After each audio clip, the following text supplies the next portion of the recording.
What's going on, guys? It's yeah, it's a good day, good day. Good day, I guess.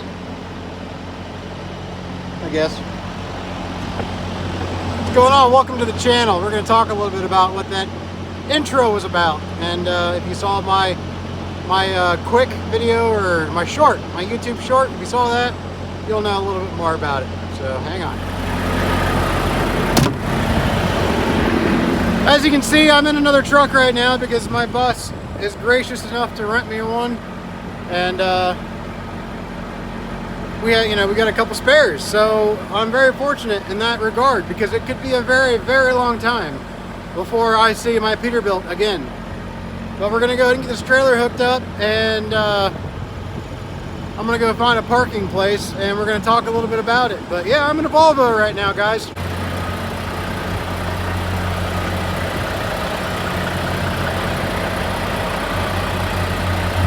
It may be no Peterbilt, but it's a moneymaker nonetheless. That's all I care about. All right, let me get this trailer hooked up, and we'll talk about it.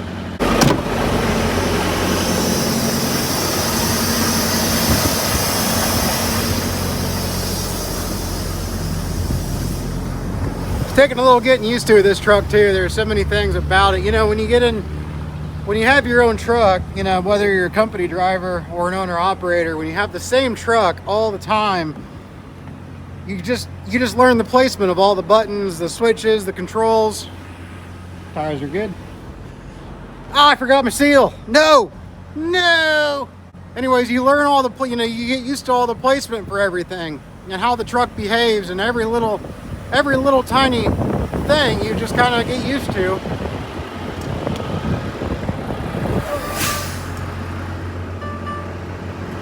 Oh, idle shutdown on this truck. Shush. Shut up, you idle shutdown. Here's my seal. Anyways, you get used to all that stuff, right? Now I've got like a whole new routine now. I've got to figure out a whole new routine now whenever I just go to drop my suspension and pull out from under a trailer and all that stuff. It's just all different. Sounds silly, but it is. And the biggest thing that I have is something that Peterbilt did beautifully. Hang on. Got a check back here. Here we go. God damn, it's full. Woo! Anyway. Little son of a gun. One of the things that Peterbilt did beautifully, they kind of thought of they put a lot of attention to detail in their trucks. I'll just say that. And you don't really appreciate it until you get into another brand. And one of those attention to detail that I'm talking about is the driver's seat, the way it airs up. And the way it airs up is, or the way it works is, when you get out of the truck, the seat lowers, like it deflates the air. And then when you get back into the truck, it's lower, so you don't, so you've got space. And especially when I was a much fatter dude, it was nice because you could fit your legs between the seat and the steering wheel, and without having to, tilt the wheel every time you got out. And that's actually a really cool attention to detail that Peterbilt put into their truck. And then when you sit down in the seat, it automatically raises back up to where you had it set at, puts the right amount of air back into it. Really cool, something you wouldn't really think about until you don't have it anymore. And on this truck, I keep forgetting, like when this seat goes up, since I don't weigh as much anymore, I don't have to put as much air into it, but it still goes way up. And it closes the gap between the seat and the steering wheel if I don't tilt the steering wheel up, and there's like this much space. And I can't fit a toothpick between there, let alone my legs. I gotta keep tilting. It's such a stupid gripe. I know, I get it. I've become a diva. I'm sorry, but when you get used to certain things, you get used to them. Oh well. Like I said, this truck's a moneymaker. That's all that matters. Like I said, let's go get parked and I'll talk about it. Like I said, we're gonna, like the title says, don't ever second guess your instincts and your intuition. Never second guess it. Just don't do it, guys. All right, we'll talk more about it here when I get parked. And I'm sure some of you guys are gonna, you know, have a lot to say about the PACCAR in the comments. What are you doing? Shush. Stop idle shutdowning. I know some of you are gonna have your own comments to talk about in the comments about the PACCAR. And as much as it pains me right now to say this, you guys might have a point right now. This one instance, this is directly related to PACCAR. I'm just saying, this one time might actually be because it's a PACCAR. Not saying that things can't fail on other engines like I preach about in other videos and I've debated with people in the comments over. Not saying a cam can't fail in another engine, but this is in part due to a design flaw that is so noteworthy within the PACCAR community that PACCAR/Peterbilt was forced to, you know, put out a service bulletin, as my short talked about, was titled something 265, whatever. That's, yeah, they had to do that, you know, for the time frame my truck was built. So there's a reason for that, and it's because PACCAR engines. So go ahead. I can hear it now. I'll give you guys the credit on this one. You guys are right. On this one instance, it's the PACCAR. Just say. But the good news about that though is that you know, assuming that it really is the cam, which I think it is, I really have very little doubt, judging by what my cousin who has worked on them has told me. You know, he sent me a video of one, which I'll put in here, of one that he recently worked on that had the exact issue, the cam issue, and it sounded exactly like my truck.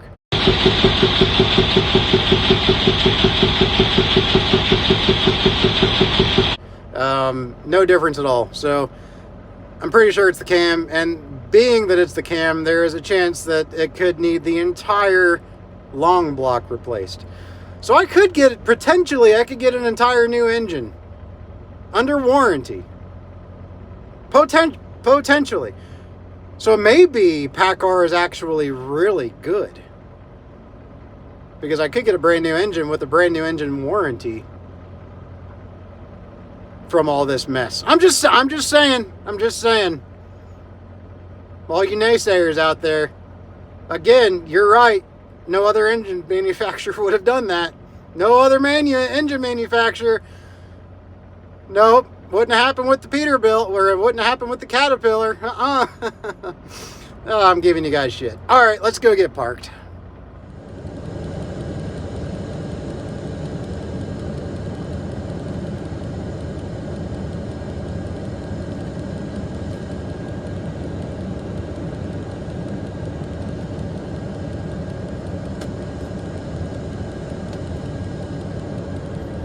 Alright guys, so we're parked now at my typical travel plaza here on the Turnpike of Pennsylvania, and we're going to go ahead and talk a little bit about what happened to the truck.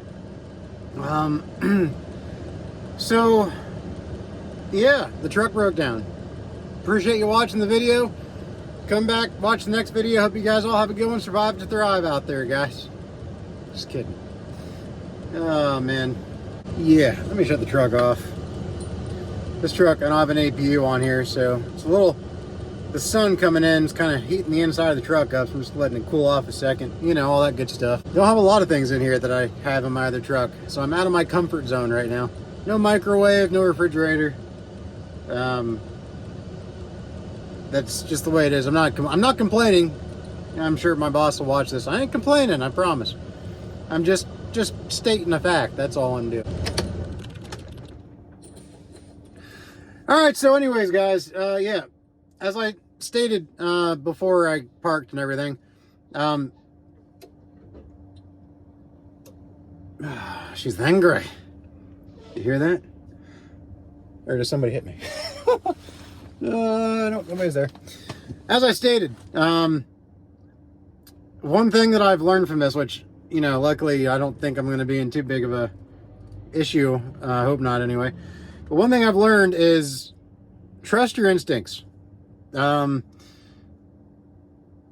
This is, you know, well, just starting off that night, the night that it happened with the truck, and this might go to help some people that, you know, if they have similar instances, you know, maybe this will kind of help them a little bit if they, you know, before something gets too far, or whatever, which I think, you know, since these cams have such a reputation for failing anyway, I do believe that, you know, once I heard the slightest sign that it was failing, it was done. It was failing. There wasn't anything else I could do, you know. But what I was gonna say was, I had picked up the load that night, where I normally do there, and I was actually heading up to Chicago. Hook up to the load. I leave the warehouse, and I get to the very first traffic light. And as I'm pulling up to the traffic light, I hear kind of a tick, you know, like these PACCARs kind of make a very slight tick anyway. You know, mine's made like a very, very, very slight tick ever since I've got it. Kind of sounds like a exhaust manifold tick, you know. But it's not leaking exhaust or anything. I think I've just kind of chalked it up to being a PACCAR trait. But I heard this tick, and it was just it was slightly different than the normal tick. It had a little bit of a rhythm to it. And I'm like, that's different. But I'm thinking to myself, I'm just hearing things. Nothing's wrong. Truck's driving fine, and just hearing things. So then as I start to accelerate and I'm driving, I'm still hearing it. And I'm like, it's different. It seems different. But I'm like, no, it can't be. It can't be different. It's fine. You know, it's fine. So then I, you know, get a couple miles down the road heading towards the interstate. And I'm like, you know what? This seems noticeable enough. I'm going to pull over and pop the hood and see if anything looks amiss. So I did. Pulled over, popped the hood, looked around. Again, it was still just making that kind of tick a little bit. But again, it was such a minor thing. I'm like, maybe I'm just hearing things. Maybe I'm off my game tonight. Oil was good. Coolant was good. You know, all the fluids were fine. So I'm like, okay, I'm hearing something. But the thought crossed my mind. I'm like, man, I'm still in Cincinnati. Maybe somehow I can try to get a hold of my boss, see if I can have a key to a spare truck and drive one of those to Chicago tonight, and then deal with this truck when I get back. You know, I'm thinking to myself, that may be a good idea. But at the same time, you know, I wasn't sure if I could get a key from him or not, or because I knew he wasn't in town. So I wasn't sure if there was any kind of availability for one of the spare trucks at that moment. So I'm like, okay, well, I'll just keep going. You know, I'm like, it's fine. Again, I'm probably just hearing things. And, you know, I don't want to be one of those guys that turns around and rejects a load because I hear something that is slightly off to me. But, you know, I'm going to cost possibly a company thousands of dollars because this is a load that has to be there. And if I'm not there, then the load, or then the line shuts down. And, you know, I can't be like, well, my truck was making, you know, I thought maybe my truck was making a noise. I thought maybe it was. It turns out, you know, maybe it wasn't, you know, that kind of thing. I couldn't do that. So, you know, we get back on the road and I'm paying very close attention to everything. Everything I'm paying close attention to. My senses were on high alert. I'm just, you know, I wasn't listening to radio. I wasn't listening to any podcasts. I was listening very, very vigorously to the engine, you know, to see if anything would change, see if it would get worse, you know, see if it would go away, whatever. Well, it didn't go away, you know. So I ended up, I got up to Indianapolis and I pulled over, and I really couldn't hear it that well driving down the road at that time. I couldn't hear it at all, actually. And I pulled over to Love's up in the Indianapolis area, and I get out, and I've rolled down the window at the traffic light to get to the Love's, and man, I could hear it.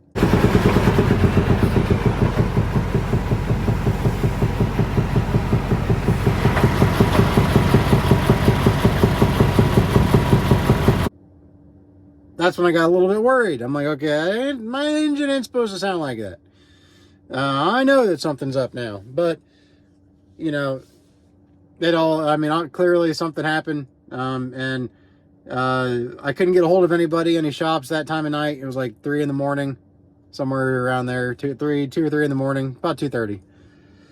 So I was able to sit for a while and wait. And I got a hold of my cousin who works for the Peterbilt, in Cincinnati, and I asked him what his opinion was on it, sent him the video, and he's like, yeah, you're not going to like what I have to tell you. I'm like, okay. I mean, I don't really like to hear about anything that breaks on my truck, but, go ahead, let me know.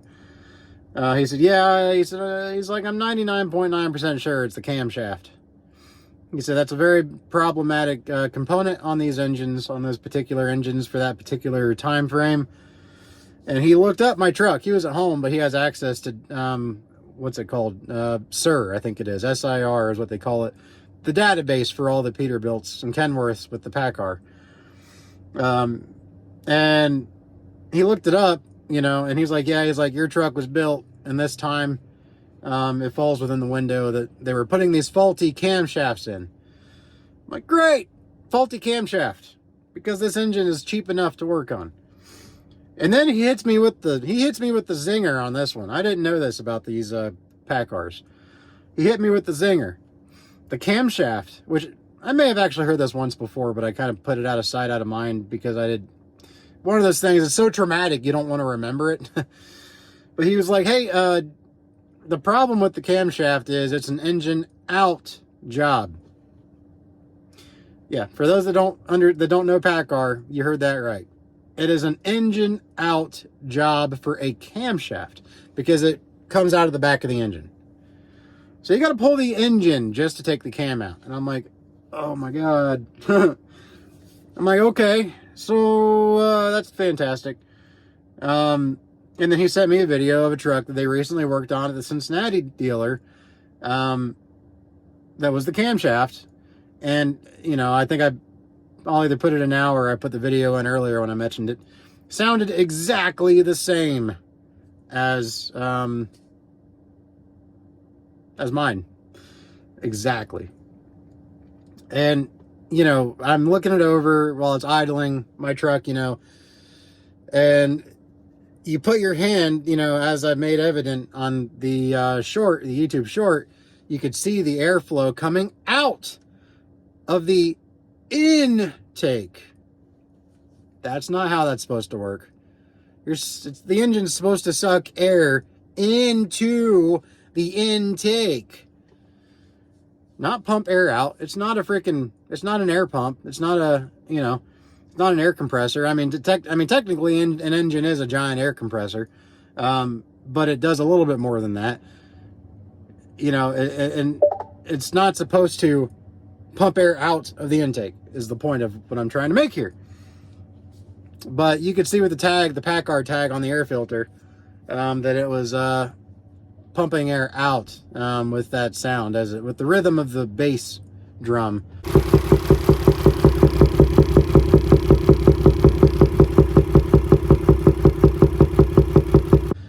You can see the tag coming out. So I'm like, okay, and like I said, when you put your hand on top of the intake, you can feel the air just hitting the palm of your hand. So that is evident of worn lobes on the camshaft, but I guess one of the things that they do when they repair this, what's the word I'm looking for? When they revise or put the new design in, these PACCARs have two oil filters. They have a small one and a bigger one.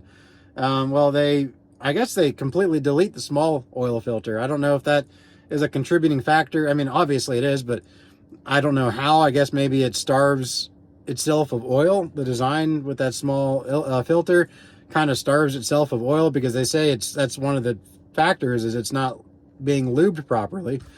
Plus, it's a hollow shaft. It's like, I think from how I understand it, like it's like pieced together. It's not even one piece, So it's just very, just a terrible design. So they're just breaking apart, essentially, from my understanding. So, yeah, so, and when I called the dealership that I had it towed to and told them about it, they said, yeah, it sounds like your cousin's right. It sounds exactly like the camshaft issue that they have on that particular time frame of manufactured truck. So, they said that PACCAR has been pretty good here lately with supplying them parts on these particular parts under this particular warranty, and the warranty has been extended, which is nice. Now my truck actually has a 5-year 600,000 mile warranty that was bought optional. It didn't come with that warranty. The factory warranty is a shorter warranty, at least when the truck was new.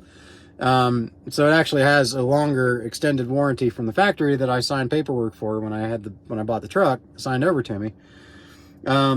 But the new warranty, which is a major component warranty, so things like camshaft and long blocks and I believe rollers, things like that. Those are all covered under this new extended warranty, which is actually a 7-year, 700,000 mile warranty. So that's fantastic. So I have plenty of space because I've only got 530,000 miles on this engine. And, I haven't even met the 5-year warranty yet. So they're, so it's well within that time frame, which is good. But the guy was telling me there's a chance, like, what they're going to do is they're going to inspect the block when they take it out. And there is a slight chance, and I'm kind of hoping for this because it'd be nice under warranty. There's a slight chance that it might require an entirely brand new long block. I don't know how exactly. I guess when the cam falls apart, for lack of a better term, it can do some damage to the block. So, I'm sure somebody can maybe explain to me exactly what kind of damage, but I can imagine. I mean, I'm sure the tolerance in that tube where the camshaft goes is pretty minuscule. So if it gets deformed or anything like that in any way, I'm sure it could probably do some damage to a degree. And I'm sure they're going to probably figure that out with oil samples and things like that to see what kinds of metal they find in the oil, But there's a chance that it could need an entire new long block. And if that's the case, that'd be fantastic. Because then I'll have basically a whole new engine warranty. I'll have I don't know what the engine warranty is time-wise on a new engine for that. But I'd have a whole new warranty on the engine, which would be awesome. That's a dream come true right there. I mean, it really is. Get the engine replaced under warranty and then have the warranty reset for the engine. That'd be great. So I'm kind of hoping for that, just to have a clean slate, that would mean that truck would have a warranty on the engine long after it's paid for. That's a great best case scenario. But, I'm wishful thinking. We're going to see what happens. I don't know how long it's going to be there. It'll be next week before they really get a chance to look at it. And then they're going to make the determination on what it needs. They got a couple trucks ahead of me with the same issue, so that tells you something. And they are going to, they got to finish those 2 trucks up, and then they will tend to mine. Now, they will diagnose mine before those trucks are done. They just can't tear it apart, It's a big job, so they can't just tear it apart. They can't have all these trucks torn apart in their shop, So we're gonna just hope that I don't know, this is one of those times that you hope for the worst case scenario because it's actually the best case scenario. But to get back to my original point about saying, listen to your instinct, listen to your intuition. I say that because this is the 3rd time that I've had an instinct and I've shrugged it off thinking that I'm just hearing something. Thinking that it can't be, but see, when you get used to a truck, you'll learn, and you learn every little thing about it. And when it does something that nobody else would notice, you notice, and you need to think about it. You need to keep that in mind. It's and the first 2 times cost me a lot of money. Hopefully this 3rd time, like I said, hopefully it's all warranted, which it should be if it's that thing, But you know how dealers are when it comes to trying to get out of a warranty. You know what I'm saying? So they might try to find some reason to not warranty it. So I'm still really hoping that it's good. The first time I had some kind of a feeling was with my Cascade. Well, the first 2 times was with my Cascadia. And the transmission, I was pulling out of somewhere and I heard like, it felt like a little, or heard like a knock in the transmission. But it was very slight and nothing, the truck wasn't behaving differently. It was shifting fine.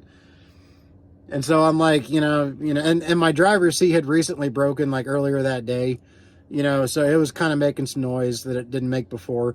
So I chalked it up to that. I'm like, it's probably just the driver's seat, making that noise because it recently broke. But then as I drove it, and I was in Jersey, so it really wouldn't, I was in New Jersey anyway. And I got most of the way back home into Ohio. Before it really kind of got really bad. And it was banging. It was banging, my friend. The transmission was banging. I'm like, oh boy, So, and you could feel it in the stick shift by that point and everything. So, again, that was one of those times I didn't trust my instinct, which I don't think it would have mattered at that time either because of the damage was already done. And when they took it apart, it ended up being the pilot bearing. The pilot bearing let loose, and that's what it was. The pilot bearing broke, and it broke the input shaft into the transmission, which did damage to some gears in the transmission, which ended up calling for a rebuild. So that happened. And then on the same truck, I had an instance where I parked the truck and overnight, as a truck stop, and did my walk around with it the next morning. Didn't notice anything amiss, started driving, and I instantly heard something that just seemed off, and it sounded like a kind of a whine coming from the rear end. And I'm like, didn't make this whine last night, I don't think. But again, it was very minuscule, and I'm like, but it, I'm like, there's no way that it was fine last night and all of a sudden this morning it's not. What the heck? I figured that'd be something that it would have progressed into as it was driving if it ran out of fluid or something like that. But again, I didn't see any leaks. I didn't see any puddles of fluid under the differentials anywhere when I did my walk around. So I thought, there's no way, this whine, it's got to be something else, whatever. I don't know what, it's got to just be something I'm just hearing in my head. But not very long after that, the whine got worse, and the differential gauge, the temperature gauge for the differential started to climb. And I'm like, nope, I heard right, something's wrong. And I ended up frying my transmission, my differential, and that cost a lot of money. I'm very fortunate that we have these spare trucks, and my boss is renting it to me. I'm not going to tell you how much. Somebody might ask me how much I'm paying for rent. Everybody thinks that everything is too expensive. I think it's a plenty fair price. But somebody's gonna, throw shade at it. And I don't really, I'm not trying to throw shade at my boss for doing me what's basically a favor, because I wouldn't expect it for free.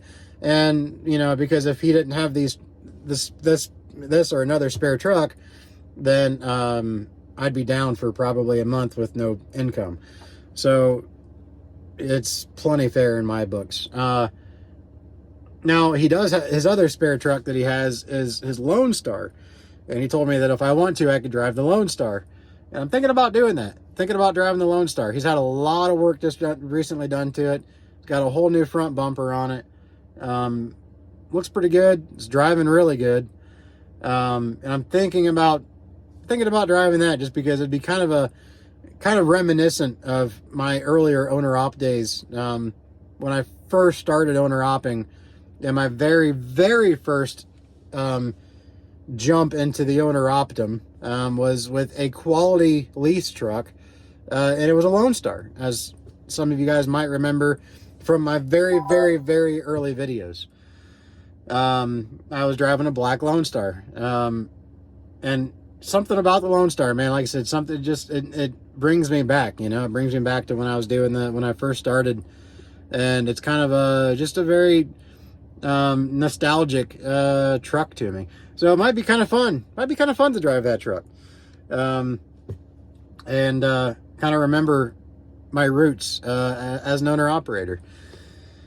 So I might do that in video and record it and put a video above it. Who knows? I wanted this to be a short video. This is already, this little bit right here has already been 23 minutes of recording before editing. But y'all have it going out there. Stay safe. Keep surviving to thrive. And I really want to say, guys, man, I really appreciate all the viewership. I appreciate all the subscribers. I know I don't post that often. I'm just busy. Everything that I do out here is just very repetitive because I do the same run mostly. You know, I mean, I'll do a Chicago run here and there, but even still, it's just very repetitive, and it's kind of hard to be you know, like inspired to make videos. But when things like this happen, it's pretty inspirational to make a video at that time when you blow your freaking engine. So it kind of makes it a little bit more of an inspiration to make a video, you know. And I'm in a different truck right now. It's kind of cool. The truck, you know, it's a Volvo, but I'm in the situation, and it's just nice to be able to talk about being so unfortunate, but you're fortunate at the same time, if that makes any sense. You know, like my wife, you know, I was down about it, man. I'm not gonna lie. When it happened, I was feeling pretty bad, man. I was feeling really bad. For one, having to give up the load, you know, they had to call in, they had to use a broker and have the trailer fetched and have the load, you know, continue to be delivered because I didn't make it to Chicago. And I felt terrible about that. Terrible. Failure on my part. But at the same time, it's a truck and it breaks, and that's just how life works. I couldn't do anything about it. But I felt bad, you know, because I just did. I felt bad.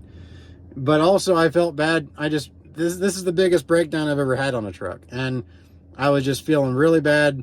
I'm like, man, you know, it kind of felt like it just felt like a part of me got ripped out, you know, even though it should be under warranty.